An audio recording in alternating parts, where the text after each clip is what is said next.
Morning. Morning.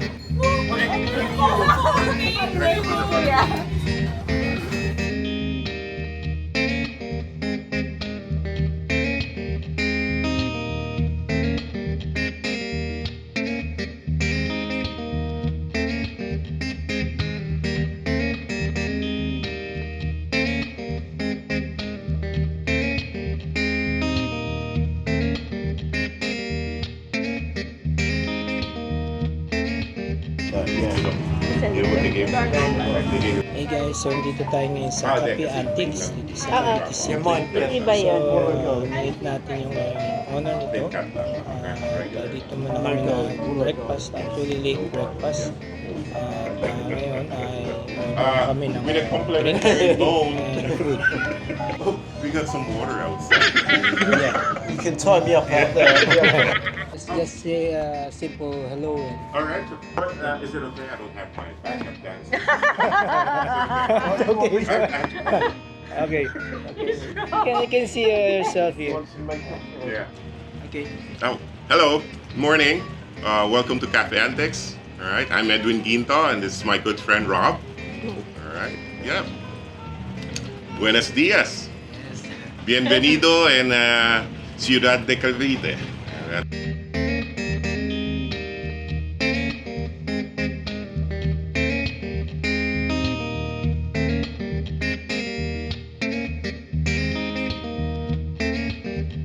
Chabacano, all right? Dito guys ay accommodating to lugar na to. Kung saan ay marirelax kayo punta kayo dito. And then, siyempre mapipil nyo kung mahilig kayo sa mga antiques, marami dito. Kasi si Kuya Edwin ay expert sa mga antigo. Yan. Antigo. Yeah. Antigo. Can I collect you?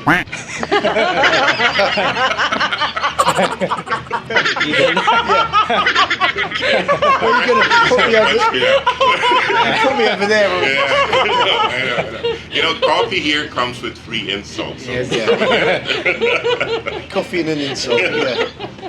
Bargain. Yan. Kasi Kuya Edwin may sense of humor. No, yeah. And if you find it funny, my sense of humor, probably you need therapy too. Right? And it helps. If you wear a black t-shirt, you know. You have to have the uniform. That's why Rob is keep coming back here. I like He has no other the place to go insults. to. Yeah. He has no other choice. No. Yeah. How about you, Annie? What can you say about this place? Ito ang favorite kong place dito sa Cavite City. And then, like, simula noon pa nagpupunta kami dito. And I love the food. And the coffee. You just take from Kumbaga, well prepared yung mga food dito. And then coffee, no? Tama-tama yung lasa. Ah, you have a drone. No. I'm serious. This is a joke. 100% a joke. Just ignore it. You're spoiling it. Whatever you do, don't laugh. It just gets Don't laugh, don't Spoiler, laugh. if you laugh, it encourages you. Yeah. It's a vintage drone. And Vintage drone. Actually, yeah, he sold it to me very cheap. But I don't know how it flies though. Standard. Don't laugh. Like, have you seen the phone? It's a 3310 with a controller. Alright. And then an 8mm camera. Very high-tech, ah. Yeah. Ang Way sophisticated. better ah. than. You want to trade? Was that handheld? You know, push it along. With 5 wheel. Yeah, yeah. You need to have a long extension for it to fly.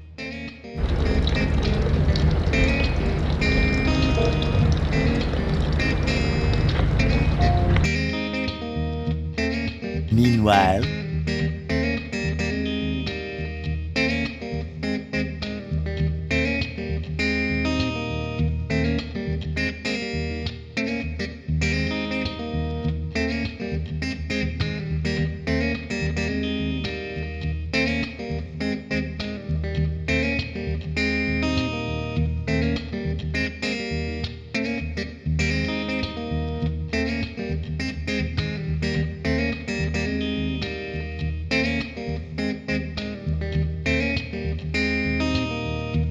They gave gave them the 2 bikes, Right. and that's worth. They were worth.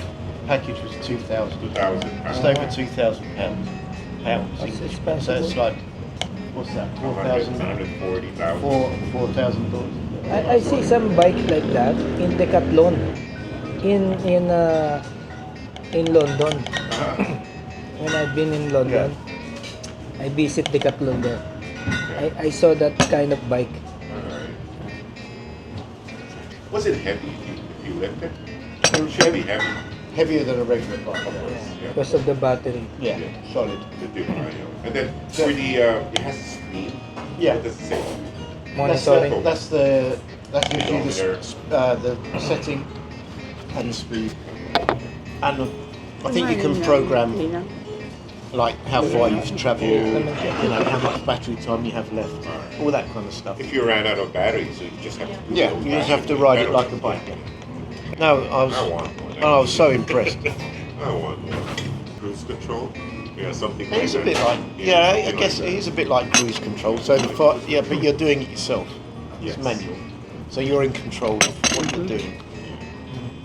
And then as you slow down, you can just sort of control- bring it back again. You Yeah. can control the gravity. I mean, for example, Yeah. if you want to lessen Yes. much It the had- pedaling. It had 7 settings. 7 settings. So as you're moving up the gears, you just move it up, and then if you're coming, Mm, you bring it back down again. Yeah. So you've got to control it. So I think if you're using it every day, you'd soon get the hang of it. Oh, yeah. It's quite clever how it worked. A few minutes later.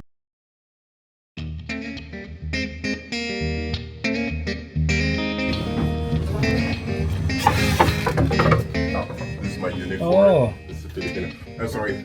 I still need to dress this one up. Mhm. This is a Filipino general during the Philippine-American War. okay. Alright, so And this is the pictures. yeah. Oh, Can you find Rob? yeah. Yeah, from Javipeño. Yeah. Yeah. That was last year. And it's called it. And It's like it's like an old photo. Huh? Yes, exactly.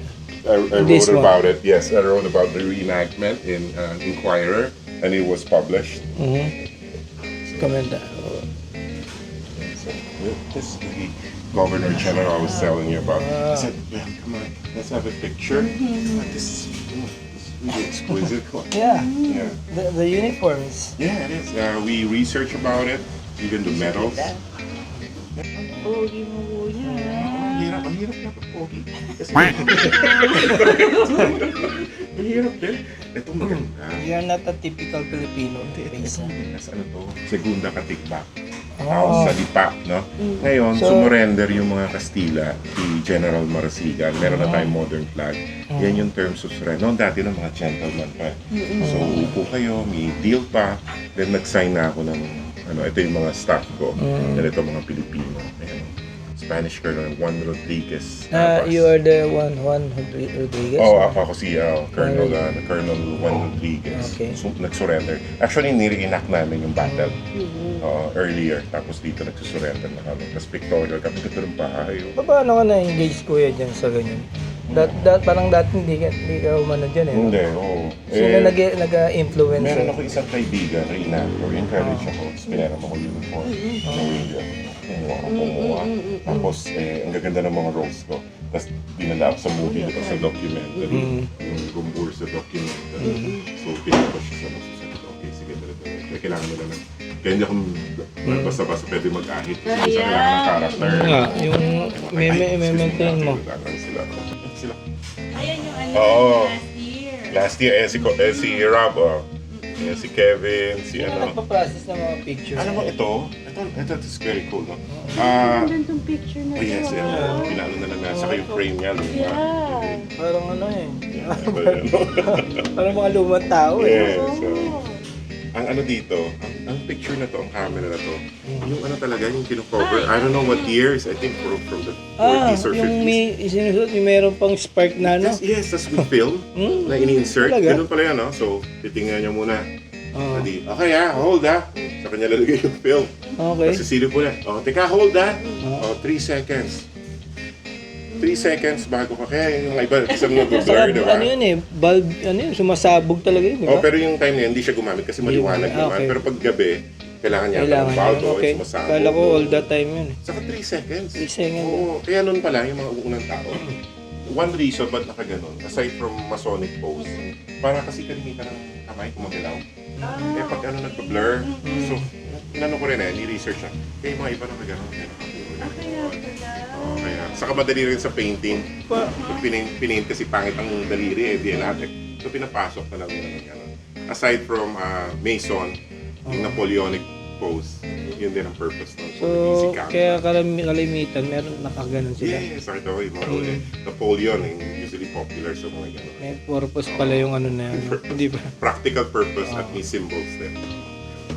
Ito yung Nice, in-execute namin si Si Rizal. Rizal. Oo, ayan. So, alam mo na, kuya, yung kung paano talaga, ano yung real, Oh, yes, oh. real, ano na, Ni-research nangyari, namin. Oo, nangyari tapos, kay Rizal. actually, nung bumagsak si Rizal, inano pa siya, may mercy shot, binalo siya sa puso. Ito yan, pinaperform ko. So, meron pa palang ganon. Yes, so pati uniform yan.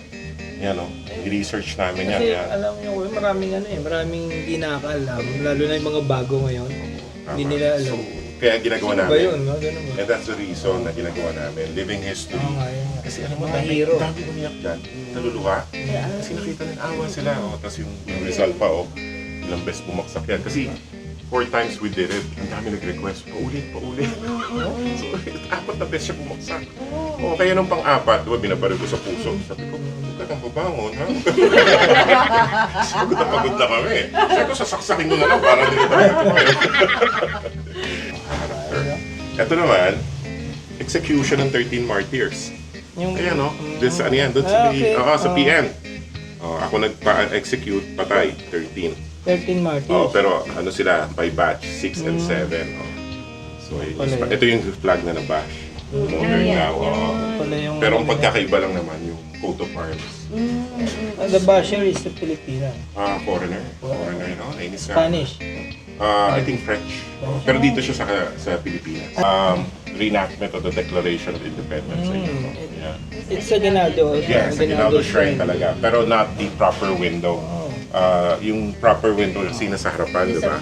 And it's considered sacred. Oh, So, yeah. pag reenactment, sa Yes, side ka lang. sa side lang, So, oh. medyo may mga rules At din. least nandun sa talagang ano, Yeah. lugar, no? Buti na kuha nyo yun ng ganyan, no? Na-arrange nyo, no? Diba? Hindi, anong ginagawa nyo?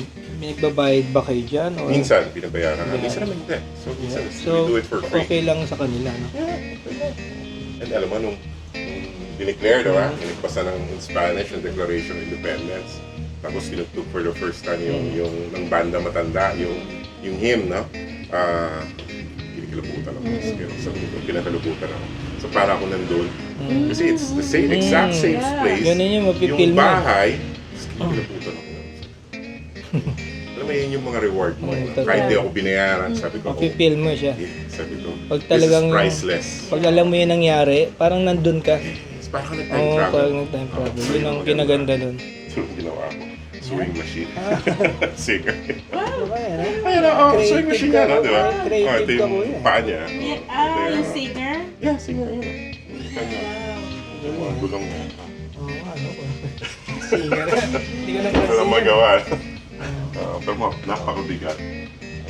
Ito yung Grand Marian Parade.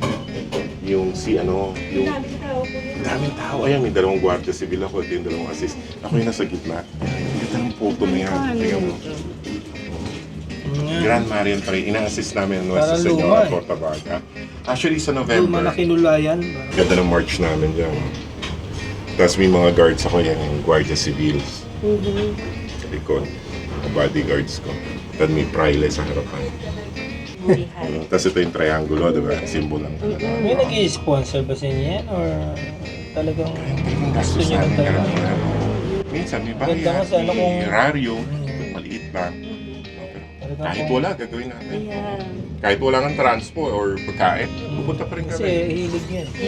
Kasi maging part ka lang, Totoo. iba na. Basta hilig mo, walang Yeah. hindi question yung ano, Yun ang ano. yung gastos. This is only one type of uniform. Tulad ng ganyan, no? Oo, Filipino-American War to. Iba pa yung start ng Philippine Revolution. Then iba pa yung Spanish, iba pa yung American. Depende pa yung mga ranks, walang play mo. Iba pa yung Governor General. Iba pa yung... So, ang dami mo. Kaya ako, actually, ako marami na akong uniform. Mm. So, Tapos may mga sword ka pa, Oo, di ba? mga rifles. Then yung mga commands, nagka-training na kami in Spanish para yung commands ng Spanish. O, mga proper Kaya salute. kabisaduhin mo, no? Yeah. Talagang effort talaga eh. Yeah, maraming ano rin. Pero masarap kasi nga, rewarding naman kahit paano.